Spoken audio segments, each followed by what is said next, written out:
to the latest episode of Southside Stories, where we talk to leaders, entrepreneurs and founders all about their journey, their products, their brands, and where they're headed. And I'm really excited to have Gillian Ridley today from Peachaus. Hello, Gillian.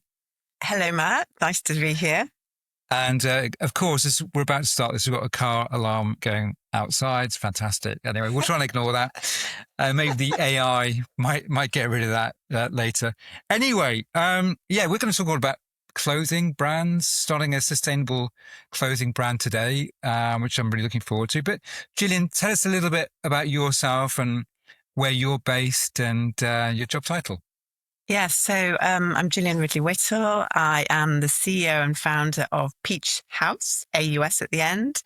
And I started the company whilst living in London, and I now live near Bath in Wiltshire. The company is a deconstructed company. We have no walls. We have no bricks and mortar. We're totally fluid and all freelance and flexible. And I started the company in terms of I started trading the company 3 years ago. And I think you have a background, don't you, in fashion before you started going into launching your own brand. Tell us a little bit about that, the backstory there. Yes, I have a very long career in the fashion industry.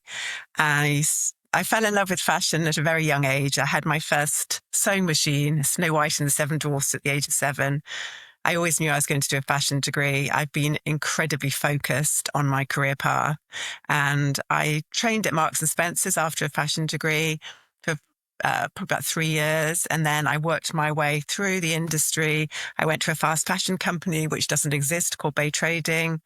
I then went to a mail order company, then went back to Bay Trading, went to Debenhams as a head of buying, running their footwear and accessories, and then Marks and Spencer's. It was my second stint at Marks and Spencer's after the graduate scheme, and I was there for 10 years. I ran their women's smartwear business. I ran their underwear business. I launched their beauty business. I moved to Australia in 2014. Gosh, this is a long career.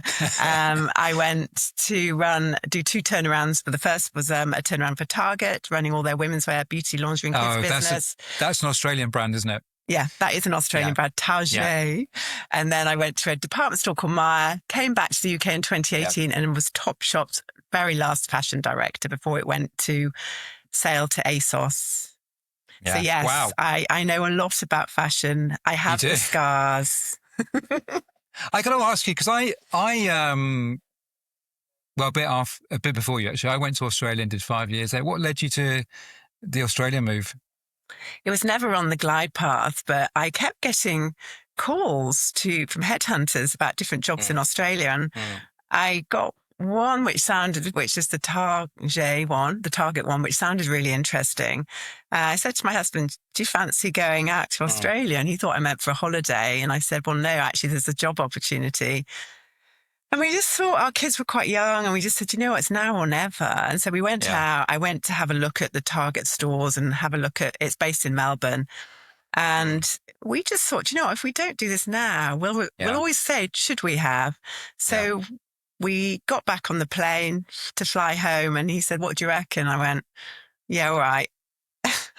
He said, yeah, all right. And he said, right, let's clink glasses, which we did. And he said, right, you can't change your mind. 6 months later, we moved out. Fantastic. Yeah, I did. It's a great place, especially, I don't have kids, but I'd imagine for a young family, it was a fantastic experience.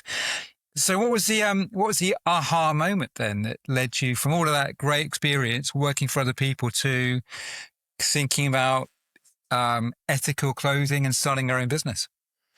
So I always loved the fashion industry, as I said, and it was in my blood. It was just something. I love style and color and fashion and creating products.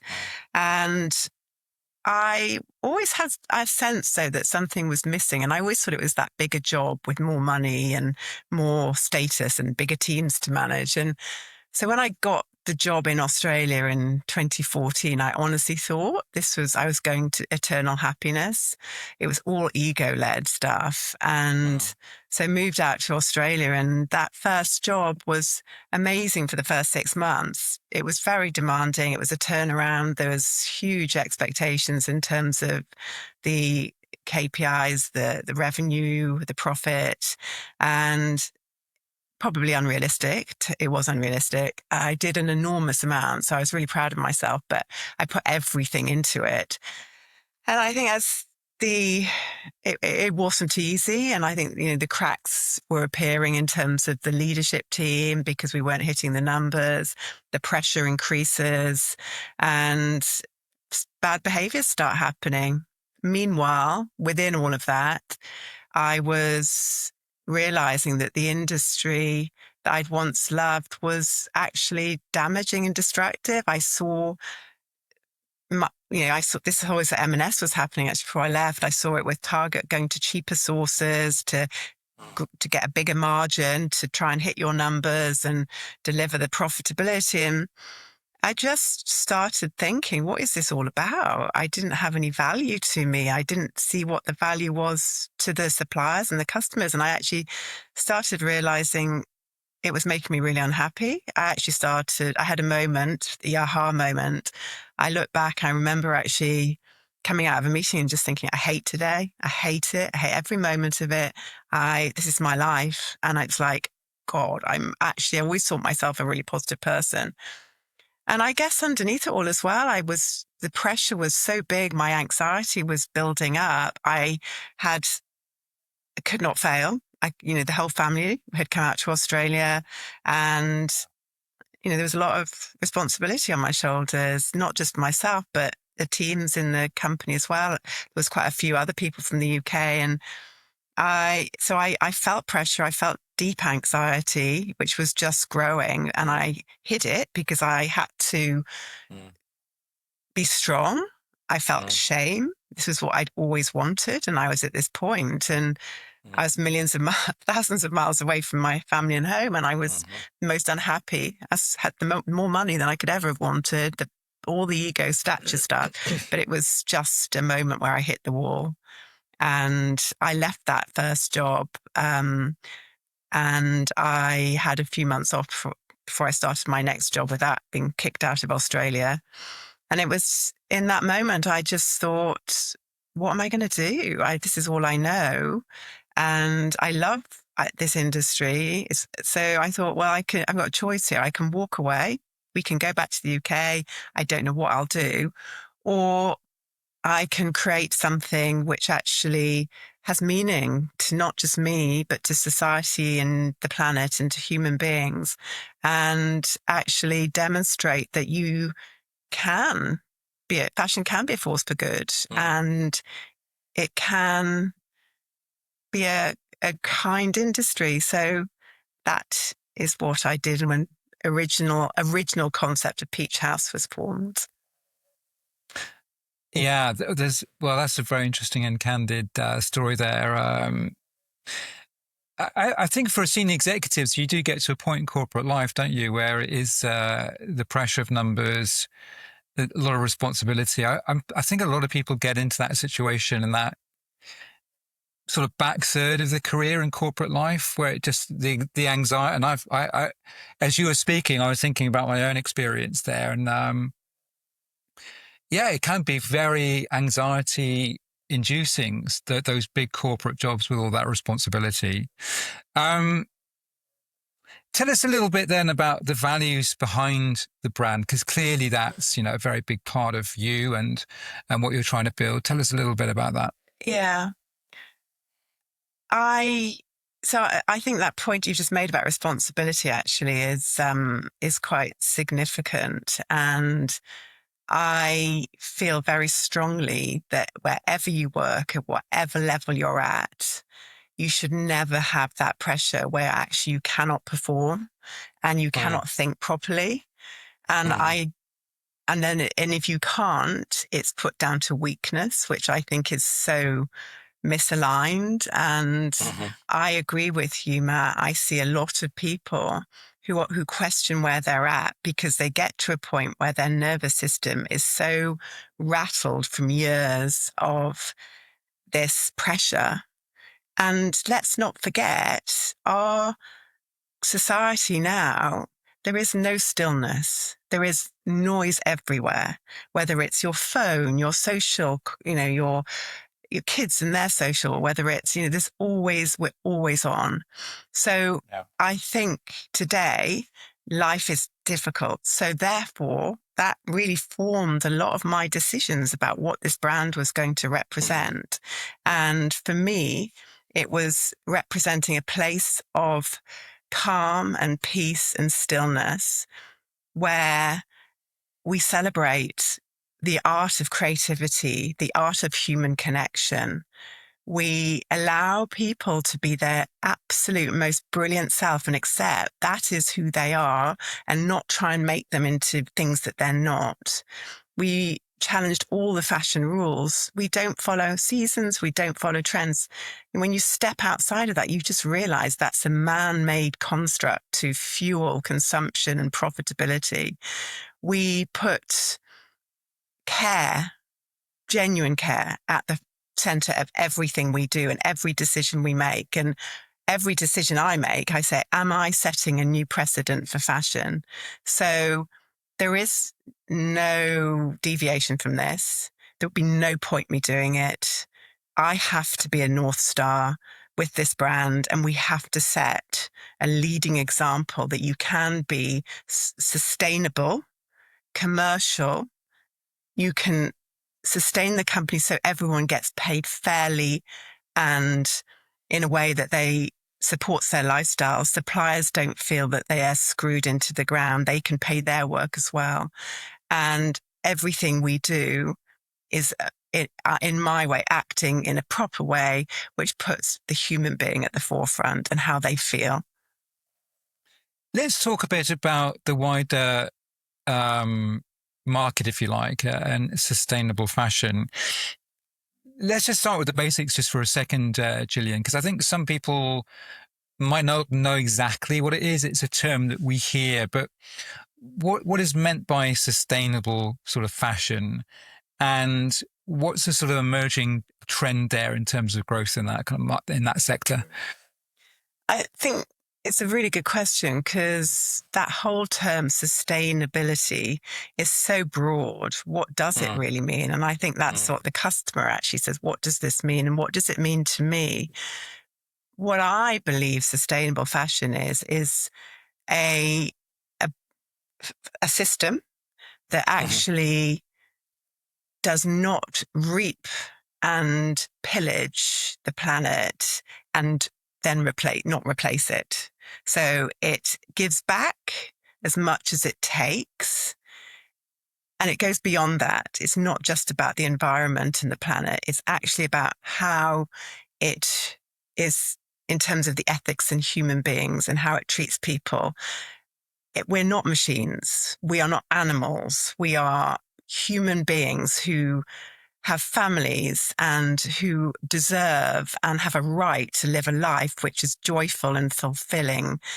And for me, sustainability means sustaining human life, connection, and being able to provide an environment where human beings can live in a way which is a wonderful life experience. We all have our own choices, but actually some people have more choices than others. So that's what sustainability means to me. And we have seen, haven't we, in recent years, but I'd be interested to know how this sort of manifests in numbers. Because, even to the kind of, the casual sort of observer that listens to, current affairs, we've seen some movement or at least some discussion or some discourse around supply chain, disposable fashion. There are certain, we don't need to mention them, but there are certain high street brands. There's Chinese importers. You can buy very, very, very cheap clothing. But the sustainable market, so there is some kind of trend there that's happening, isn't it? People are becoming more aware of this. How does it translate into kind of the opportunity for sustainable fashion? Yeah, so there's a lifestyle, there's something called LOHAS, LOHAS, the Lifestyle of Health and Sustainability, which is a big movement that we subscribe to. It's worth like over 470 billion. So, and it's growing. It's, and it's, so, and it's, for me, by saying that we subscribe to this, we're saying that we support everything I've just described, which is people having a lifestyle which not only is sustainable, but it's about their health and their wellness. Within that, there is a number for the global sustainable fashion market, which is predicted to be worth 30 billion by 2030. So it's currently growing at a compound annual growth rate of 24% a year. So you can see that there is a big shift. And we know that the secondhand fashion market is growing enormously too. So this isn't going away. This is kind of like just getting bigger. So we're in this real pinch inflection point where we've got this society which is about mass consumption. We've had such cheap fashion, which has been driven by the competition to get cheaper and cheaper prices. So consumers know that they can buy 10 things and keep 3 and send 7 back. But what they haven't been told is what damage they're doing by doing that. How can you source things that cheaply? Who's getting paid? What do the working conditions look like? And so for many years now, we have been building a monster. It is a monster, and it's, we know now there are mountains of clothes which are just lying on beaches in places around the world. We've created this. I was part of this. I was part of this, and this is why I have to do something about it for the next generations to come. Great. Let's turn to Peachaus then and go into a little bit more detail there. So how long have you been in operation now, Gillian? As I said, I came up with the concept in 2016, and when I lived in Australia. So it has got a bit of an Australian vibe, which we can touch on a bit more when we talk about the product. But I came back to the UK in 2018. I actually then registered the companies. I then went to Topshop as their last fashion director. And then I actually went and I was active from when I left. Topshop was bought by ASOS, and I went to ASOS and was made redundant, which was amazing because I had an investor lined up. I had all my business plan ready to go. And then we launched a year later in March 22, the 22nd of March 22, which I think can only be a lucky number, 2222. Has to be. Definitely. Well, tell us a little bit about the range then, and the products, the range, and I'd love to know a bit more about the design and how that Australian, I guess that, if I'm thinking about Australia and that the outdoor health kind of image, how does that play into the brand? Yeah. So when I first came up with the concept in 2016, I created lots of mood boards and storyboards, and it was very much based around that free-spirited Australian vibe. It's such a massive continent. I mean, you can't imagine how big it is until you live there. Just to get on a plane from Melbourne across to Perth is like 4.5 hours. So, and Australia, for those who haven't been there, is just kind of the population is really clustered around these key cities around the outside. So everyone lives by the sea and the beach, and that creates lots of golden moments and feelings of freedom.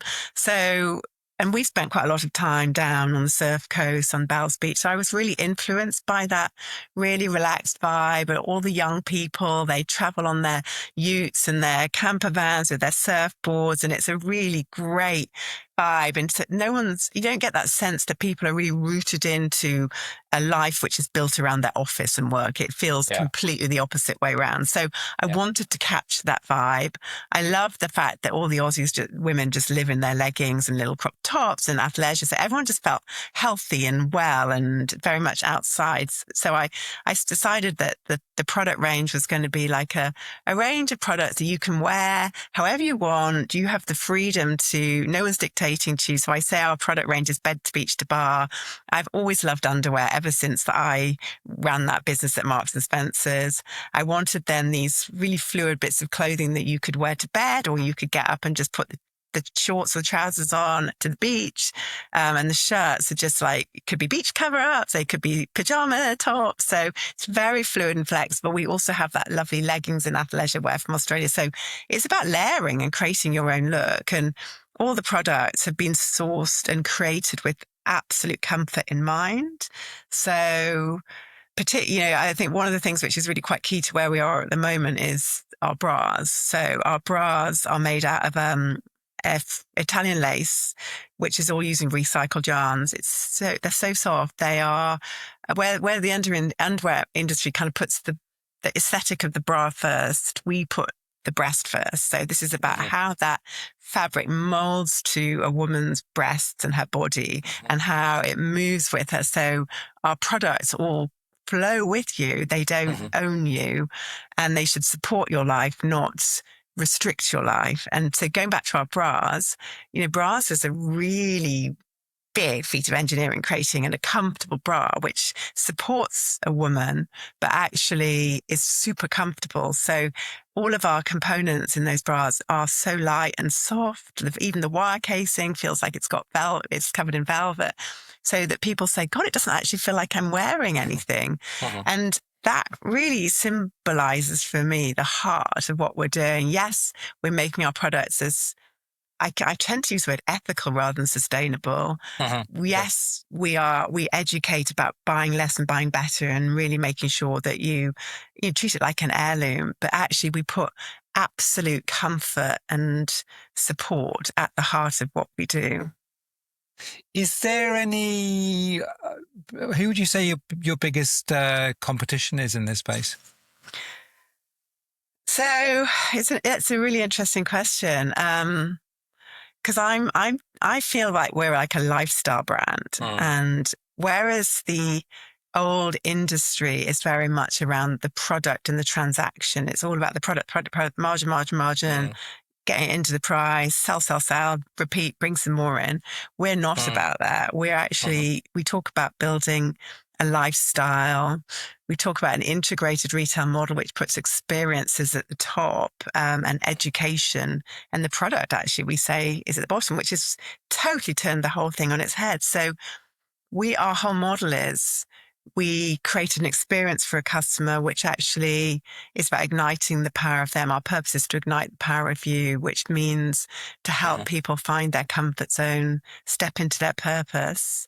And we basically take experiences like bra fitting and pop-ups to where women are, and we give an amazing experience. The product sells because it's so amazing and the experience they've had is so memorable. That's how we build customer loyalty. Great. No, I love that. Power of you. That's a great phrase. So it's very rooted in sort of underwear. Do you go as far as sort of yoga wear and end of things? Yeah. Yes, it's a wardrobe that flows with your daily life. It's not a formal wardrobe. It actually is a new type, a new genre of clothing, actually, which is based on key icon pieces. So we don't have loads of newness. We're building a stable of just amazing blocks on our underwear and on our pajamas. We've still got the same, we've got a shirt called the U, a short called the Lamandra, a trouser called the Chicory, and we just put them into different fabrics. A lot of those fabrics, actually, by the way, are what we call dead stock fabrics. So all our pajamas are produced in India. And so if we can find a fabric that's already in existence, so someone's cancelled it, they've not used it, we try and use it up, because there are so many millions of fabrics which are being produced that are not being used. So we try not to produce new. We try and make sure that we take care of our carbon footprint in everything that we do. But yes, it's a genre of clothing. It's built on key icon pieces, and you layer them and you interact them with each other, and you create your own aesthetic and look. Well, we will put a link on the podcast description for those of you who want to go and actually have a look at the range. Sounds really great. I had a quick look as well. I need to pass the link to my wife as well. She's very into all of this, and especially yoga and athleisure wear. I'm very curious, actually, that last comment, which is really getting into the sort of supply chain side of things. What is a typical sort of journey in terms of supply chain? And in that example that you just used of the Indian fabric that was perhaps an order that wasn't used, do you do you look at that first and then think what could we use it for, or is it more you start with the design and then go for a search for that fabric? So the first thing when we created the brand was we created like a design handwriting, an aesthetic. We agreed what product categories we were going to be building on.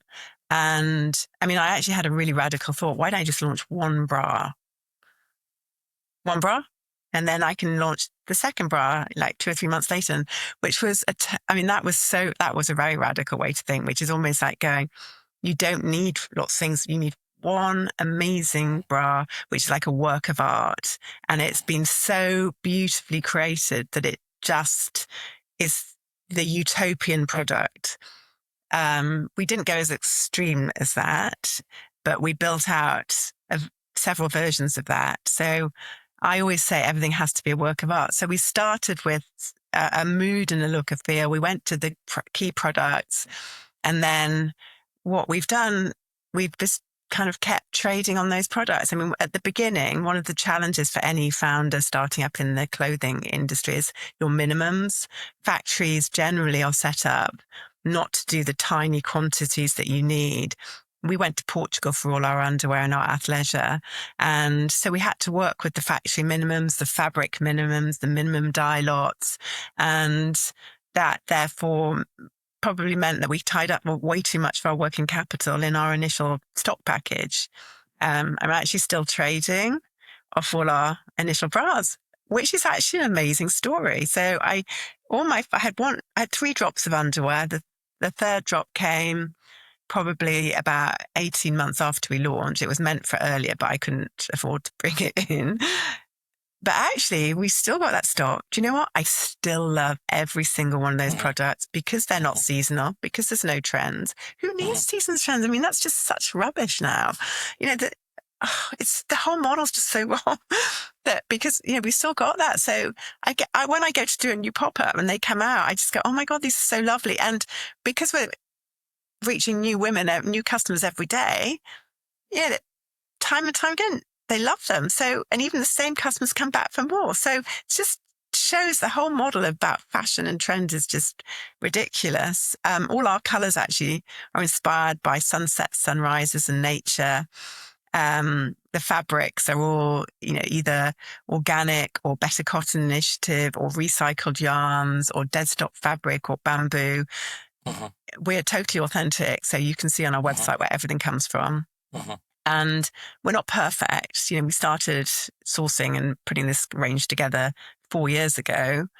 There's so many more advancements in terms of innovation and technologies. Like you can get elastics now, which biodegrade in the right post-life conditions. There's so many companies now which are set up to take your goods and do something, either recycle them or return goods, end of life, and do things with them. There's, they're using strains of bacteria to create dyes now. It's really amazing. So what I'm really excited about is as we start growing, I want to innovate using these much more advanced technologies.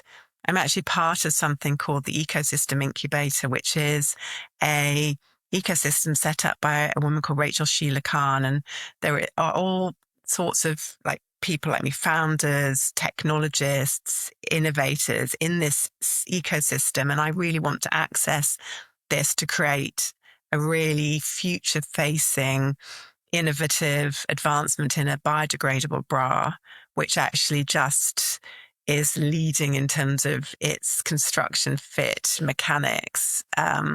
Particularly, I'm really drawn to doing something for sports, actually. And there's so many different sports, so there probably have to be so many different variations of it. But it comes back to that thing about putting, we've been an industry built on aesthetic, fit, particularly underwear industry. Think about it, used to be corsets and restriction. And this is how we wanted a woman's figure to look. And so I'm really passionate about innovating in the industry and changing the dialogue to be about very much the form and the body and the woman. Well, that's a good segue to another question, actually, which is, even as a bloke, walking around London, and looking at fashion advertising, even I've noticed that for the last 15 years, I guess, the type of body shape used now is quite different. I'm sure fashion still has a way to go with this, but to my eyes, it looks quite different than it did maybe 15 years ago, where there was a very particular slim aesthetic in terms of the way that women were portrayed. How has that changed, and do you think it's changed, and how do you sort of cater to that change in the way that perhaps women are portrayed and how they feel about their own body shape? It's a very, very deep question. It is.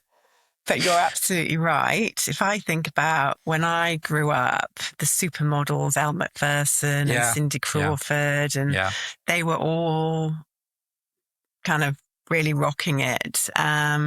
Beautiful Amazonian women with perfect bodies. Before that, I guess you'd had Twiggy in the 60s, who was that kind of stick thin reflection of, an interesting kind of take on women and femininity. And then there has been a backlash. It's people have demanded it, I mean, I guess for me, I always grew up thinking I wasn't perfect, and therefore something must be wrong with me because I didn't look like Cindy Crawford and Elle Macpherson, and all of that insecurity for me. You can't help it. You see it all the way. The industry just pumps it out. This is perfection. So that has shifted, and we are in a state. I think we're in an age where we're much more around people can be themselves, and we need to accept that. And it's all about the human being. I think in many ways, some people have gone the other way. We've got to tick these boxes to show that we are addressing diversity. I actually talk about just the human being, really. I talk about the soul. I kind of try and take out any kind of male, she-male, him, her. We're all souls in bodies, and it's just... But yes, fashion has changed, bodies have changed, clothing has changed, and there's been a massive shift. Where do I think it will go? I think our society is very, very interesting. I think you touched on the position of women in society. I see in my bra fitting, for me, that's a really interesting and special moment for lots of reasons. So when I do a bra fit, I say to a woman, how was your last bra fit? And she will always say, what, how or when? And whichever way you want to answer it. And they'll go, gosh, well, I had a bra fit maybe when I was 18, or I might get, God, I don't think I've ever had a bra fit, or I had a bra fit before I had my children and I've never had one since. And I know my breasts have changed. I know my body's changed. I know I should. There's a kind of it goes into this moment of, God, I feel a bit embarrassed. I haven't had a bra fit. And there's a bit of shame around. I said, please, can I just say, what you're saying to me is what I hear from most women. If I'm really lucky, someone will say, oh, I was bra fitted last year. But actually then you go deeper and then you say, well, what are you wearing? And then there's a story around their breasts, or what's happened, or actually start apologizing for, I'm a bit overweight at the moment, I'm a bit in the menopause and I put on weight and I actually don't really like myself. I had one woman who cried and she just said, I hate myself, hate my body. So it's a really interesting time. And then you see the vulnerability, the mask has dropped. In that few seconds, you've gone quite deep into a woman and how she's feeling about herself. And I would say I see way too often the majority of women who actually are wearing a mask. They're doubting themselves. They're lacking security. They're givers, and they've kind of forgotten to give to themselves. Yeah. I just was thinking, I was trying to remember the brand, and it's a mainstream, massive brand. I think it might be Pears or something like that. And it was a brilliant campaign, maybe, to my eyes anyway, 10 years ago, actually. Are you thinking Dove? It might be Dove. And this was they have the artist, and I think the artist cannot see the woman, and she describes herself. Oh, no, I don't know what this one is. And I'll send you the link to this, and I'll put it in the description as well. And he draws a picture based on the way the woman is describing herself. And then he does it again, but the woman's best friend is now describing that person. And it shows the two then side by side. And it's very illuminating, just the difference, the difference of the friends and the artist's interpretation, vivacious and happy and positive, and the women's own self-perception was quite different to that. And it plays on a lot of what you've just been saying there. But we'll put a link to that in the description. It's very interesting. Let's move on though. Let's move now to the business of setting up a new brand, setting up a fantastically exciting, but a lot of challenges that go with it as well. Just tell us a little bit. I mean, I'm always fascinated. Just you talked about some of the pressures of corporate life, and some of that's gone, but now you've got the whole new set of challenges and things to think about.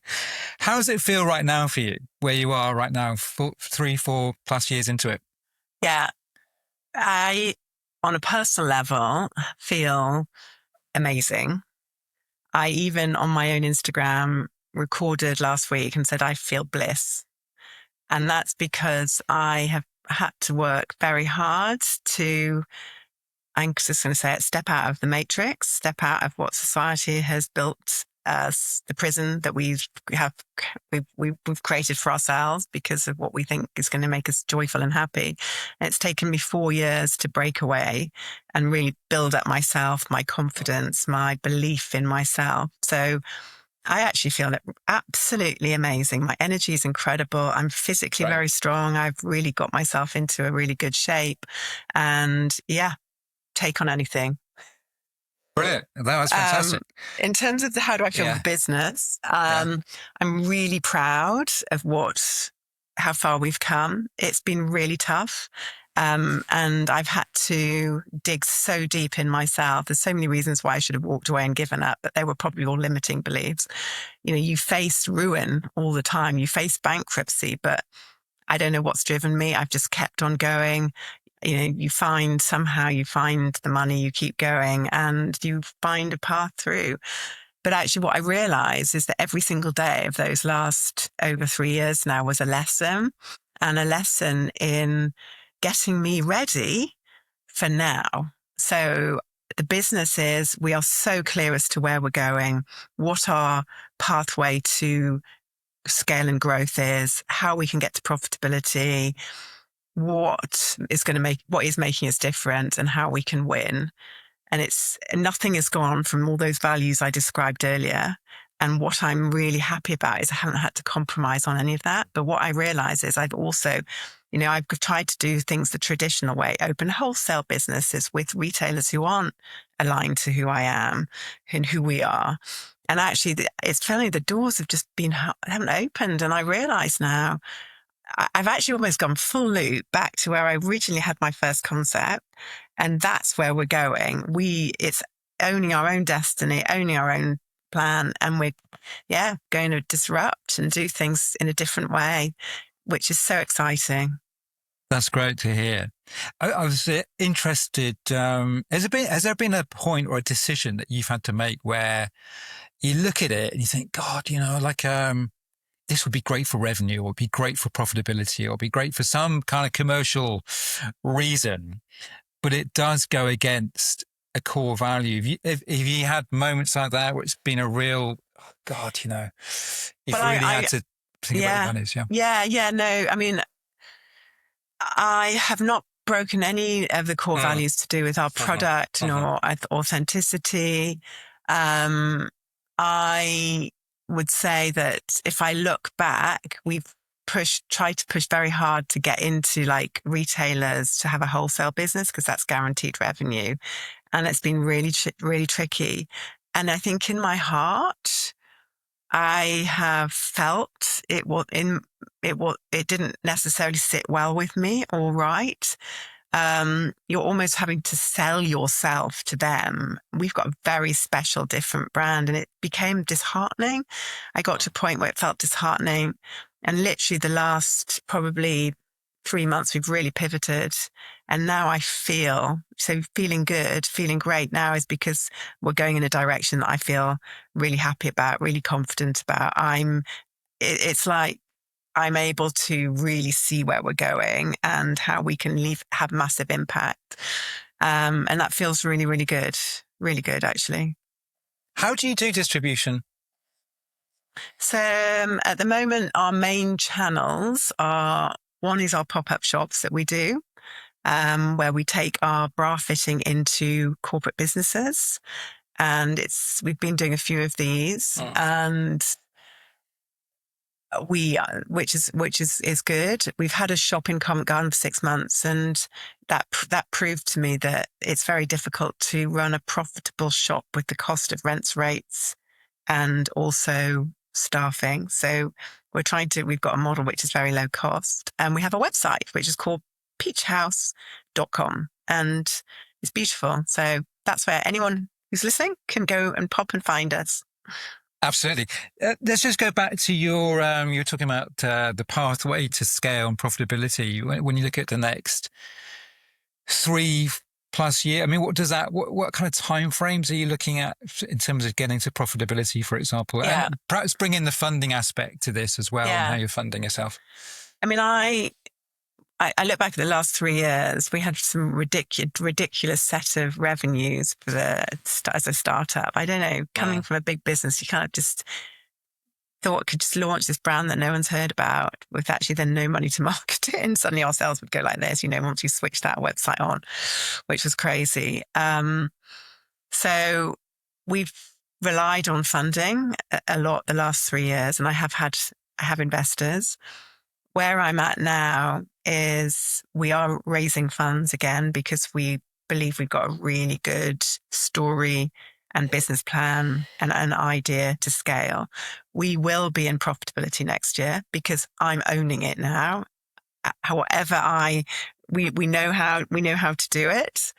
We need to now multiply what the successes that we've had. We need to multiply them, and being in control of that and not waiting for a big retailer to make a decision is really liberating, and it's giving me a lot of energy and confidence. So next financial year, we will be in profitability, and we have an opportunity to be an incredibly profitable, lean, successful fashion retailer.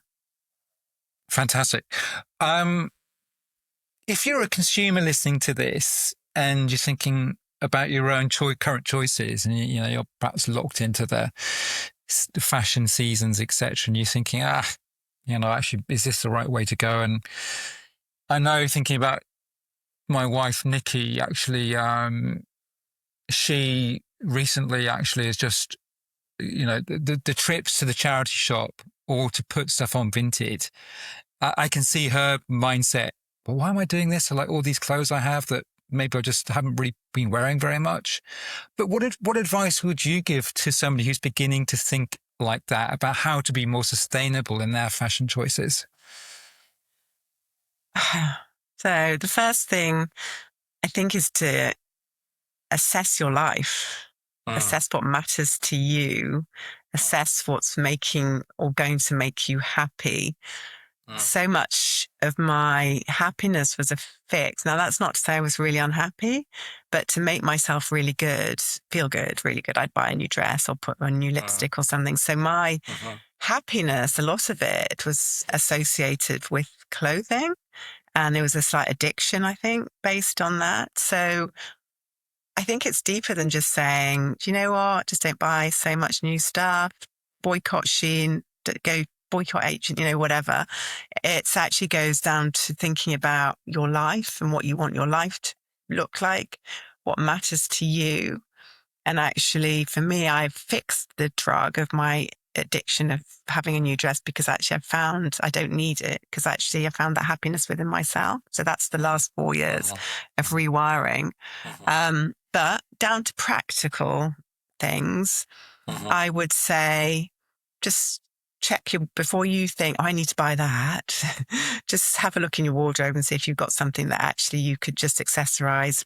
Speak to a friend who's a similar size, see if you could do a clothes swapsy thing. It's quite fun having clothes swapsy parties. Amazing charity shops now. I mean, really amazing. And the cost of dry cleaning something is probably generally, hopefully cheaper than buying something new. But and sadly, some fashion retailers do it so cheaply that it doesn't hold true. So yeah, I just think it's such a time of personal reassessment. Everything is changing. And I think the most important thing, I come back to that power of you thing. I've ignited my power over 4 years. I can see how I can help other people ignite their power. I think that is the question people should be asking themselves, not about, I'm going to buy something new. I know it makes me feel good, but actually, how are you going to ignite your power? Yeah, great. Let's move to wrapping up and let's talk about leadership. And how would you say, Gillian, that your leadership... Well, two parts to this, actually, thinking about it, because you've had these like amazing big corporate jobs with large teams. And now, how many people do you have with you now in the company? There's kind of 5 of us in our core general team, all freelance. And I've now got 7 bra fitters who are, again, freelance, but we've just recently trained up at the moment. How would you say your leadership style has changed? And do you think it's the reasons behind that change? Is some of it becoming more aware of your leadership style, or some of it actually just a difference between being in a big corporate versus being in a running your own startup brand? Yeah, I would say I've always held on to who I am. I used to get told you need to be more aggressive, you need to be more assertive. Says who? So you end up very confused. But I was brought up a Christian, actually. I don't go to church and I don't believe in God, but I was brought up as going to church. And I think there was something really actually good about the Christian values, about treating people how you want to be treated yourself. And I've always lived my life like that. So I always felt I had to go home and be able to look myself in the mirror. So respect, integrity, being a decent human being have always been important to me as a leader. And I would say probably because I feel in a way maybe I didn't get promoted as quick enough because I didn't fit that archetype of, which I didn't want to be. So actually I can sit here very confidently and say I've been a kind and good leader. Where I would say I am now, I would say I'm a very confident leader. I would say I'm very clear now where we're going as a business.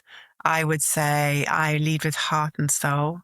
I am incredibly caring about all my people who work with me and very passionate about doing things in what I see as the right way to do things.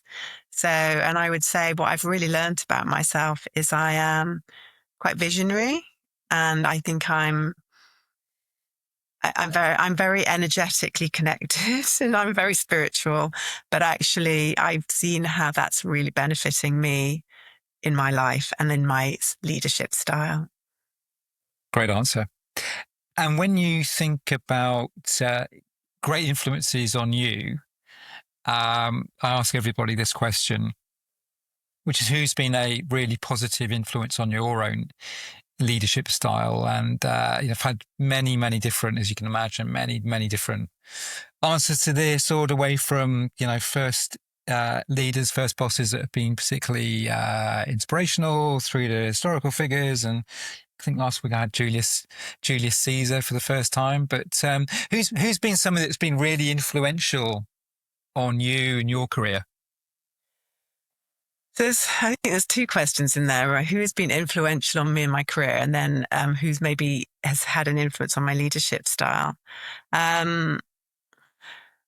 So I don't know how to answer that first question, because actually, if I look back, I didn't want to model myself on any of the leaders that I worked with because they were not me.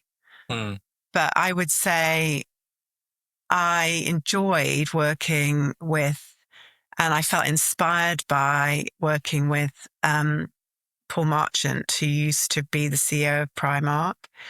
I worked for him when I was at Debenhams, and one of the things that I really loved about him was he just kept everything really simple. And working around him was therefore just so easy. There was no drama. I felt that he had our backs and he looked out for us. And I really liked that. And I really enjoyed working with him. Then in terms of the leadership and leadership style, I think I have developed my own leadership style. I am me, and I'm really cool with that. And I don't need to reference anyone else. I would love people to look at me and think, wow, she was a really inspiring leader of her time. And I'd love people to think, gosh, yeah, I'd love to learn stuff from her. But I'm going it my way because I don't like the way it was. Great answer. And I would expect that answer talking to you about your values and how closely you feel and live those. So that's great. And I'm sure you will be. I'm sure your staff absolutely love working for you and get that from you. Gillian, thank you so much for your time. It's been really fascinating. Best of luck with your journey. Fantastic. You're already looking at profitability next year. And let's keep in touch because we'd love to hear how it develops over the next couple of years. Thank you, Matt. It's been a real pleasure being here. Thank you.